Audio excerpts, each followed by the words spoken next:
Hello everyone. Kind of just woke up and there's a new character in Brawlhalla, so that's pretty cool. Nice thing to wake up to. I spent a bit of time in training mode exploring her different options and looking at her signatures and everything, so let's take a look at her different things and talk about the first impressions of this character, because I think she's super strong. If you're worried about, if you're a Katars and Greatsword main and you're worried about her strength, I don't think there's much to worry about. So let's take a look at the Greatsword signatures first. First up is the end sig. Let's turn on hitboxes here and make Hattori jump. So just looking at the hitbox, you may think it's a bit small based on the animation. There's this huge chomp, but the hitbox is only on Mako. But the thing is about these types of moves is that the hitbox size doesn't actually really matter that much. Think a move like Bow and Light has a tiny hitbox, but it feels like it's super huge because of the placement of it. And this is a very similar move, where the hitbox doesn't seem that big, but the placement of it is so good that it doesn't really matter. You see how it suctions in Hattori anyway, even though the hitbox isn't that big. So I think this move is very scary, it's very good. Greatsword, in terms of comparing to other weapons like Cannon or like Orb, for example, it's not the best, or like Sword, at keeping you in the corner because of how it has to move, but it's still pretty good. Because of how big the hitboxes are. On a move like Side Air or on a move like Endlight, it can suction you in with this huge hitbox. So this is another move, you know, recovering against Greatsword high typically is pretty good. But if you have a spike like this, you really don't want to be doing that. So Mako has that kind of option that's super strong, and I think that just adds to the utility of her kit. And this is something we're going to be talking about a lot today, which is utility. I think Mako is the character of utility. All of her SIGs have some sort of utility that add on to her kit that is super strong. So let's just give an example and let's talk about the side SIG. So yeah, my verdict on the end SIG is it's very good. It's very straightforward for what it does. You can see what it's going to do based on the animation, and it's just a really good tool to have in her kit. So let's take a look at the side sig now. This move is just... Okay, well let's just look at it first. So if you uncharge it, it's this little tidal wave, which again has a moving hitbox, and it goes pretty far, maybe half the length of... I keep hitting that by accident. Of Brawlhaven. But if you charge it, it's like Rayman's Axe side sig, where you go even further. The thing is, this thing is Rayman Axe side sig like times 10. So let's have Hattori like go off stage so she doesn't get in the way of things, and let's just use it. And see that it literally travels the entire stage, like with no dash, with no momentum or anything. With momentum, of course, you go even further. And so what does that mean? Like, why is that good? Well, let's say you're trying to recover to the map, and you have nothing left but a dodge. Oh yeah, you're making it.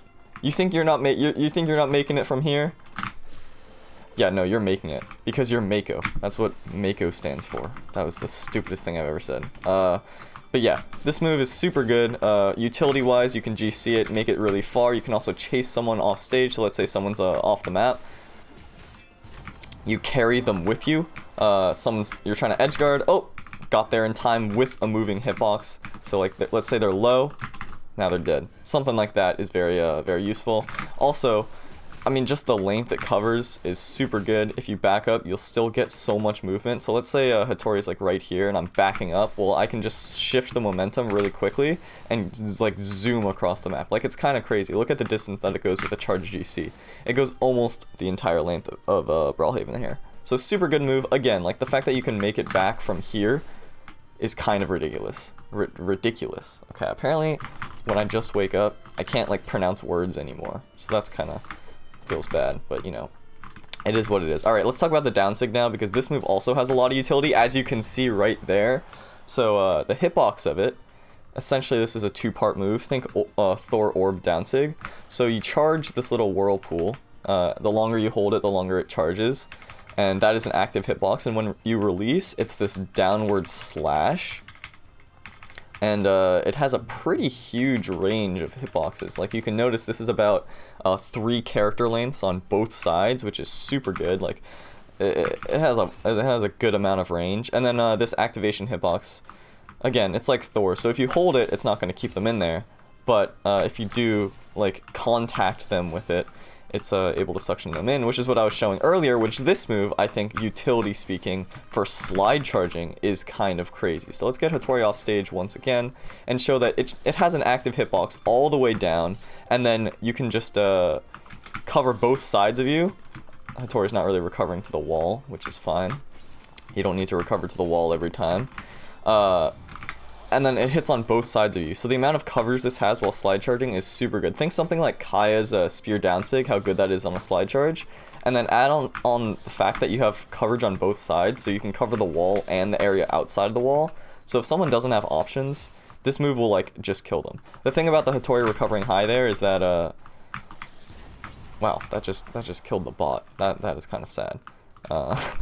Is that, yeah, sure, maybe Hattori can recover high here to get out of this situation, to get out of something like this. But if she recovers high, then she risks getting dunked by the Ensig. So the thing is just Mako has a lot of traps that I think complement the Greatsword kit. And it's like, okay, what are you going to do? You're going to escape that? Nope, you're going to get down aired. Okay. Well, maybe next time I recover high. No, just kidding, you're going to get spiked. Oh, maybe I'm going to hit Mako off stage. Oh, no, just kidding, she's going to live. So yeah, utility is really the key here. I think she's super strong on the Greatsword kit. This move has a huge hitbox. It doesn't have the most force, but, you know, still pretty good. Still pretty good. I want to see if I can show off that little niche use one more time. Let's see if I can knock her off stage without killing her here. Maybe I'll just reset the damage a little bit and do a little mini edge guard type of thing. And alright, let's see. There we go. You see how it interrupted the recovery, and then I was able to get the kill there. So that's a pretty good use for it. Let's switch up to the Katars though, because of course she does have 2 weapons. By the way, there's a lot of balance this patch. I'm not going to specifically talk about this in this video, but I probably will talk about it in the future. So first off is the Ensig. It's the dunk. People were making a lot of comparisons to Hattori, but I think this move is actually extremely different from Hattori's for many reasons, and I'll get into that. So the first thing is that Hattori's leaps forward, so out of an end light you can cover a bunch of dodges because of that property, but Mako's doesn't leap forward. Instead it leaps straight up, and the upside to that is that you get a lot of height and you can nair before you fall, so this move is not going to be the easiest to punish. As you can see, like, oh, let's say you react to someone doing it, well, they've got a 360 degree move that covers them. The other thing is that it kind of locks you in place a little more than Asuri's. Asuri's has a little bit of momentum when you use it, so let's say you do a dash into Asuri's, you can still move a little bit, but Mako's freezes you in the spot the moment you use it, so that's something to keep in mind.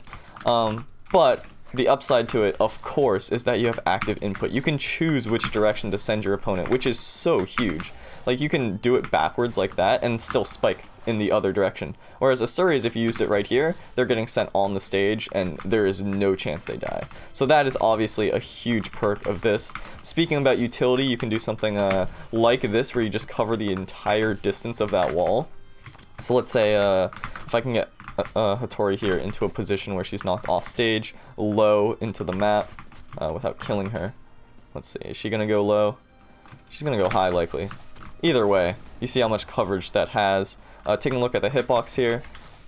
Again, it's one of those things where visually it doesn't look that impressive hitbox wise, but it's all about the positioning. Again, bow, endlight, Isaiah gun, Ensig, those moves have small, quote unquote small hitboxes.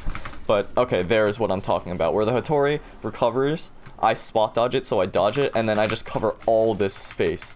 Like, this is so much distance to be able to cover, which is a very, very scary move to play against, because you can just put yourself in harm's way, and even if you don't hit it, it's fine, because look, you went up, and it's hard to punish that. So, very strong move. Again, it has active input, so you can just hold the other direction, and it's gonna spike in the direction that you want it to, which is a very good attribute to have on a spike, because if you land it on the stage, obviously it will not kill, not just because it's not hitting them downward, but every time you bounce off of the surface, you actually lose momentum of force. So, yeah, very good move in my opinion. I think it's a nice alternative to Asuri's that isn't just a straight up copy, so I do like the design a lot. And it has this mechanic, oh yeah, this is also true with the Greatsword Ensig, I probably should have showed this off, but when you're charging it, your hitbox gets flattened, so it's similar to Mirage, just to illustrate. Yeah, same thing here. So pretty cool, pretty cool. Alright, let's take a look at the side sig now. This move is actually very strong in my opinion, and it's similar to the Greatsword one, albeit I think it's a little less crazy at least right off the bat, visually speaking. But as you can see, you can still literally travel, as long as you have a bit of momentum first, the entire length of the map, which is super good. Uncharged, it's pretty quick, it's hard to react to, and its hitbox is actually very generous. So you'll notice that it has a slash inside Mako's arm, which makes it so like even if you're overshooting it, you're still gonna hit, which is I think extremely strong. And it has this upward hitbox, this upward slash, so this is gonna hit someone in the air. You can notice this hitbox is extremely generous. So if we make Hattori jump, see if I can time this. Again, I only just got the patch along with everyone else, but yeah, it's not really that difficult to hit. You can see, even though Hattori's in the air, this is about half jump height, it's still gonna hit her with ease. So I think this hitbox is extremely generous. Very good move. As you can see, you can do the same thing as the Greatsword, as well as Asuri's sword side sig. And this is kind of the thing, is Mako is kind of like water Asuri. It's kind of like Greatsword Asuri. Which I think is very interesting, because Asuri has sword, Mako has Greatsword, and they're kind of similar legends in terms of design and a few moves. But yeah, this also has this property where your hurtbox is flattened, so let's take a look at that. Which makes you harder to hit when you're charging it. Not the hugest deal, I feel like, for this side sig, but maybe you're able to escape something like a sword downlight kind of cheekily if you do something like that, or a move that hits in the air, for example. But yeah. That move is pretty good. I don't know why this Hattori just keeps dying and not jumping, but I suppose maybe there's some new AI or something like that. But yeah, so that move is very good. I think you can do things like sidelight into side sig, you know, at later HPs. It'll cover a bunch of dodges, I imagine, but I think the really interesting thing about her kit is the uniqueness of the Katar down sig, because this is a move where I'm pretty sure this is the only move that has this property where when you're charging it you can't move, but as you're using it you can pick any, like, the direction to move in. And so I think I was experimenting with this a little bit, and let's just take a look at this situation where Hattori is in the red. So we'll put her at like kill percent, reset all this positioning and stuff. Actually, I'll move her a little closer just to illustrate. And let's say she doesn't dodge, so I do a sidelight into the down sig, and that's gonna kill. Okay, cool.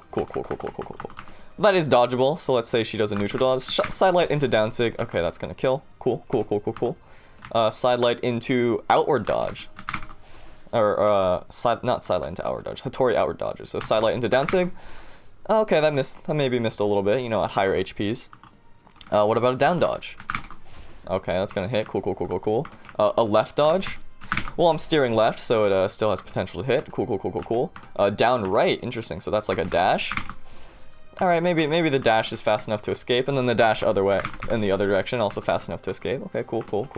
What if she dodges out? Well, if she doesn't jump, that's gonna hit. And if it's random, do I have a good shot at hitting her? Well, let's see. Seems like I have a pretty good shot at hitting her. So the thing is that I think this move, because of the movement of it, offers a lot of, we'll turn down the damage a little bit so she doesn't get knocked so far, offers a lot of mix-up potential out of the sidelight, so you can cover a bunch of dodges with one move because of the steering. And let's say even if I miss it, and this is something that I think is important to illustrate, because a lot of people will just look at it not hitting every dodge and say, oh, okay, maybe that's not as good as I thought. The thing is, because of the movement, even if you miss, you're likely not going to get punished for it either way. So let's say this Hattori dodges out. Well, okay, well, she dodged in, so she got hit for it. Dodges out, spot dodges, okay, it's gonna hit there.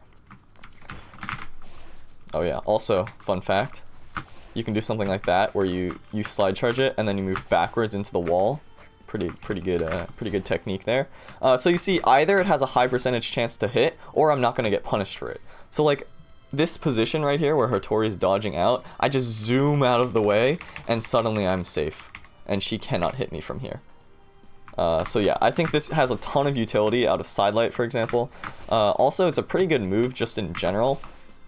Long active frames are always good to have as long as the move isn't like super easily punishable, because it just means it's easier to hit. So it's funny, I had a comment on a video that I released about the best signatures per weapon. I said something like, if they're in the right spot, it's pretty easy to hit. And people were like, oh, that's kind of dumb, that's kind of repetitive. But I think that actually makes a lot of sense. Like, just because someone's in the right spot doesn't necessarily mean a move is easy to hit. Let's say it has short active frames. Your timing has to be perfect, for example, for something like that. A move like this, your timing does not need to be perfect, because look, you're just a spinning tornado the entire time. So yeah, a lot of utility. I think long active frames on Katars especially is something that's very good.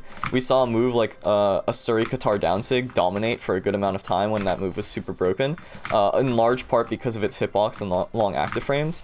Because Katars are weapons that don't have active frames like whatsoever. They're super quick hits. That's just their design. So to have something that has a lot of active frames, it's just nice to have. It adds utility to the kit, and again, that's that word again, utility. Mako just has a ton of utility. You also see it has a good amount of force. For a character that's designed to be faster, you know, her character archetype is more fast, it's more speedy. Again, it's like Asuri. Her moves have a surprising amount of force. I mean, you know, Hattori here isn't always jumping when she can, but they do have a good amount of force. This move, again, has a good hitbox, and look at that, that just killed. Again, this is Brawlhalla, so it might be a little misleading, but that was a good amount of force. So yeah, if you've taken anything away from this video, it should be that Mako is a character with a ton of utility. You see how that covered that dodge in there. Very, very strong in my opinion. This patch did change a lot of things, especially about Greatsword, so that's going to take some time to adjust to and to adapt and implement those different things into your gameplay. So, not entirely sure where it lands meta-wise right now, but I think Mako, as a character herself, just like looking not in terms of other weapons and how she fares against everyone else in terms of comparisons and tier lists and everything, she herself is an extremely powerful legend, and you really can't go wrong with playing her, in my opinion. So yeah, there's the first impressions of Mako. Maybe that'll change in the future, but I don't really think so. Again, utility is something that is invaluable. Like, just, again, look at this. That is crazy. That is just absolutely crazy. So yeah, I hope you enjoyed. I'm probably going to make a patch notes video on the patch itself, again, because there's a lot of things that changed. This is, by the way, this is something that I used to do. I would just, like, infinitely chain for a while. And let's see if I can still do it, because that'll be kind of funsies, you know, we like to have fun here. I haven't done this in like months, but looks like I still got it. Okay, I thought that would hit for some reason, because that would hit on Jaeyun, so maybe I'm an idiot and I should probably end this video. But yeah, I hope you enjoyed. That was kind of anticlimactic, I know, but you know, sometimes things don't go your way, and that's okay. Enjoy the Mako, and oh yeah, also vote, because you can get this cool avatar and also taunt, which I should have probably not exited the game to show off, but cool.